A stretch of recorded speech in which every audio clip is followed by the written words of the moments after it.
નમસ્કાર મિત્રો, સ્વાગત છે બધા મિત્રોનો અમારી યુટ્યુબ ચેનલમાં. હું છું આપનો મિત્ર ભાવિક વઘાસિયા. તો મિત્રો, ખાસ કરીને આ વિડીયોના માધ્યમથી આપણે વાત કરવાની છે હાલની સક્રિય સિસ્ટમોની સ્થિતિ શું છે અને આજે ગુજરાતના કયા કયા જિલ્લાઓમાં ધોધમાર વરસાદ જોવા મળશે. સંપૂર્ણ માહિતી વિડીયોમાં જોશું. તો જે પણ મિત્રો નવા હોય તે ચેનલને સબસ્ક્રાઇબ કરી લેજો.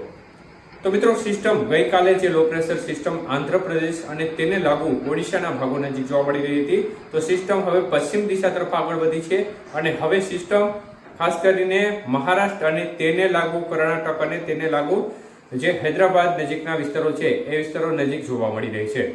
તો મિત્રો, ચોમાસુ ધારી પણ પોતાની નોર્મલ પોઝિશનથી થોડી ઉપર જોવા મળી રહી છે અને અરબી સમુદ્રમાં પણ એક સાયક્લોનિક સર્ક્યુલેશન સિસ્ટમ હજી પણ સક્રિય થયેલી જોવા મળી રહી છે. ત્યારે મિત્રો, છેલ્લી 24 કલાક દરમિયાન આપણે ગઈ આગાહીમાં મતલબ કે ગઈકાલે જે આગાહીમાં વિસ્તાર જણાવ્યા હતા તે મુજબ જે દક્ષિણ ગુજરાતના ભાગો છે તેમાં વાપી સહિતના વિસ્તારો છે તેમાં અનેક વિસ્તારોમાં સારો વરસાદ જોવા મળ્યો હતો. સૌરાષ્ટ્રમાં ભાવનગર, અમરેલી, ગીર સોમનાથ, જુનાગઢ આ વિસ્તારોમાં પણ છૂટો છવાયો અનેક વિસ્તારમાં સારો વરસાદ પડ્યો હતો. તો ખાસ કરીને દ્વારકા, જામનગર અને રાજકોટ જિલ્લાના અમુક વિસ્તારો છે તેમાં પણ છૂટો છવાયો વરસાદી માહોલ જોવા મળ્યો હતો.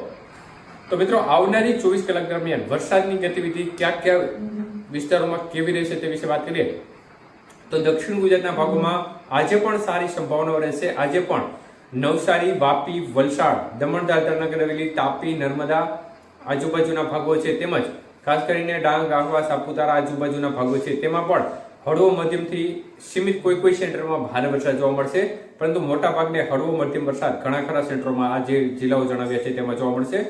તો સુરત, ભરૂચ સહિતના વિસ્તારો છે તેમાં પણ ખાસ કરીને હળવો મધ્યમ વરસાદ છૂટાછવાયા ભાગોમાં જોવા મળશે. તો એકંદરે દક્ષિણ ગુજરાતના ભાગોમાં આજે સારી સંભાવનાઓ દેખાઈ રહી છે. સૌરાષ્ટ્રની વાત કરીએ તો સૌરાષ્ટ્રના ભાગોમાં આજે પણ ભાવનગર જિલ્લો છે, અમરેલી જિલ્લો છે, ગીર સોમનાથ જિલ્લો છે, જુનાગઢ જિલ્લો છે, આ 4 જિલ્લાઓમાં સૌથી વધુ સંભાવનાઓ રહેશે અને ઝાપટાથી માંડી હળવો મધ્યમ વરસાદ અને કોઈ એકલ લોકલ સેન્ટર હોય જ્યાં ભારે વરસાદ મતલબ કે 4 ઇંચ જેટલો વરસાદ પણ જોવા મળી જાય. તો મિત્રો, આ પ્રકારની સ્થિતિ આજે દેખાઈ રહી છે. ત્યારે ખાસ કરીને રાજકોટ જિલ્લાના ભાગો છે, પોરબંદર જિલ્લો, દ્વારકા અને જામનગર જિલ્લાના ભાગોમાં પણ છૂટો છવાયો વરસાદી માહોલ, ખૂબ સીમિત વિસ્તાર ઓછા હોય મતલબ કે વિસ્તાર ઓછા હોય પરંતુ છૂટો છવાયો વરસાદી માહોલ આ ભાગોમાં પણ ક્યાંક ક્યાંક જોવા મળી શકે છે. બાકીના વિસ્તારોમાં સંભાવનાઓ ઓછી જણાઈ રહી છે. બોટાદ આજુબાજુ થોડી સંભાવના રહે, બાકી મોરબી, સુરેન્દ્રનગર જિલ્લાના ભાગો અને રાજકોટના ઉત્તરના ભાગો છે તેમાં એકંદરે સંભાવનાઓ ઓછી જણાઈ રહી છે.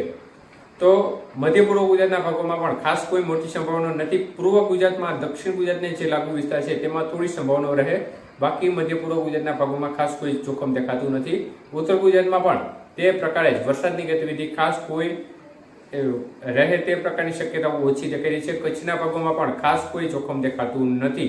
સામાન્ય ઝાપટા અમુક સીમિત વિસ્તારમાં પડે તો પડે, બાકી ખાસ કોઈ જોખમ દેખાતું નથી. તો મિત્રો, ખાસ કરીને આજે વરસાદનો જે દિવસ છે તે મુખ્ય દિવસમાં છેલ્લો દિવસ છે. કાલથી ફરીથી વરસાદની ગતિવિધિમાં ક્રમશઃ ઘટાડો થતો જશે. જોકે વરસાદના વિસ્તારો છે ગઈકાલે પણ જોવા મળશે, પરંતુ વરસાદની ગતિવિધિ આજે વિસ્તાર હશે તેના કરતાં આવતીકાલથી ઘટાડો ક્રમશઃ થતો જશે.